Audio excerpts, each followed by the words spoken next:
কথা উঠলেই প্রথমে আগে ঠোঁটের আগালত আসে বগুড়ার কিছু ঐতিহ্যের কথা।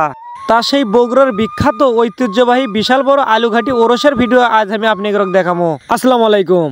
তা আপনারা সগলি কেঙ্কা আছে? আপনার চোখ উঁচু যে আলো ঝকমক করা মাজার কোনো টের পাচ্ছেন, এটাই হচ্ছে সেই কালুর শেষ সীমানা নলডুবি মাজার। তাই এই মাজারে প্রতি বছরই বিশাল বড় আলুঘাটি ওরসের আয়োজন করা হয়। তা সিংকে আলুঘাটি ওরসের আয়োজন আবার করা হচ্ছে। এই ঐতিহ্যবাহী স্বাদের আলুঘাটি করার জন্য আলুগুলো প্রথমে আগে পানিতে ঠিক মতো পরিষ্কার করে নেওয়া হচ্ছে। তাছাড়া এটি এতই আলু কিনা হয় বা বিভিন্ন জায়গা থেকে আসে যেটা ঠিক মতো কেউ হিসাব দেওয়ার পাওয়ার লয়। আলুগুলো সিদ্ধ করার আগে আলুগুলো আগে ঠিক মতো কাটে নেওয়া হয়, তারপর গরম পানির মধ্যে দিয়ে জাল করা হয়। আলুগুলো সিদ্ধ হয়ে গেলে তারপর মেশিন দিয়ে এই আলুগুলো একদম ফানা ফানা করা হয়। দেখে বোঝার কোনো উপায় নাই এটা আলুঘাটি না আলুর ডাল। আর এটি এক চড়াতেই প্রায় 200 সাসপিন তুলে দেওয়া হয়। আর এই সারা রাত ধরে চলে এটি আলুঘাটি করার উৎসব। এই রান্নাবাড়ি দেখার জন্য এটি এতই লোকের গ্যাদমেট শুরু হয়, সেই জন্য কিন্তু এর মধ্যে কাউকে ঢুক পেরে দেওয়া হয় না। আবার এই আলুঘাটির মধ্যে আলুঘাটির দুনিয়ার ময় মশলা দেওয়ার পর আলু যখন বলক পাড়া শুরু হয় তখন দেওয়া হয় এর মধ্যে গোস্ত। আলুঘাটির পরিমাণ অনুযায়ী এক সাসপিনের মধ্যে 2-3 বার কিন্তু গোস্ত দেওয়া হয়। আর এই গোস্তটা আন্দা হয় একদম খাঁটি সরিষার তেল দিয়ে, যার কারণে আলুঘাটি হয় একদম অস্থির লেভেলের। আর এটকের আলুঘাটি রান্না বান্না বা পরিচালনা করার জন্য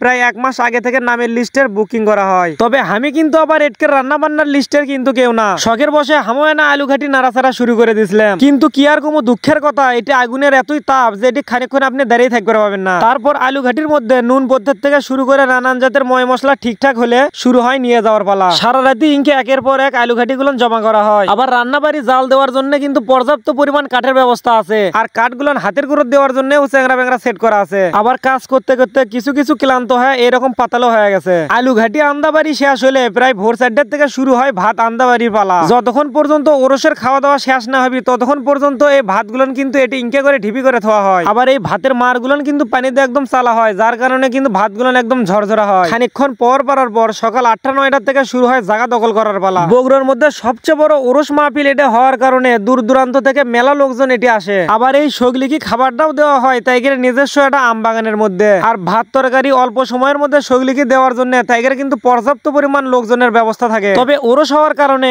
এটকের খাওয়া দাওয়া সকাল 10টার মধ্যে ফটফটা হয়ে যায়। তাছাড়া এই ওরসের খাওয়ান দাওয়ানে সাহায্য করার জন্য প্রতিটা এলাকা থেকে বা প্রতিটা থানা থেকে শত শত লোকজন কিন্তু নিজ স্বার্থে চলে আসে এটি। তবে এটকের একটা জিনিসই আমার কাছে সবচেয়ে বেশি ভালো লাগে, আপনার যত খুশি ভাতও নিবার পাবেন, আপনার ইচ্ছা মতো আলুঘাটিও নিবার পাবেন। ভাত দেওয়ার সাথে সাথে শুরু হয় সাঙ্গ পাঙ্গর আলুঘাটি নিয়ে পারাপারি দৌড়ি। তাছাড়া এটি এতই গুলন করে আলুঘাটি দেওয়া হয় আপনি একলা বসে খায় শেষ করে পাবেন না। কেউ কেউ এই আলুঘাটি বাড়িতে নিয়ে যাওয়ার জন্য নিয়ে আসে পলিথিন বা ব্যাগ, আবার কেউ বা নিয়ে আসে পাল্লাহারি। তবে যাই যেটাই আনুক এটকের আলুঘাটি তাই কিন্তু পর্যাপ্ত পরিমাণ পাবি। তা ভিডিওটা আপনি কেঙ্কা লাগছে অবশ্যই কমেন্ট করে জানাবেন।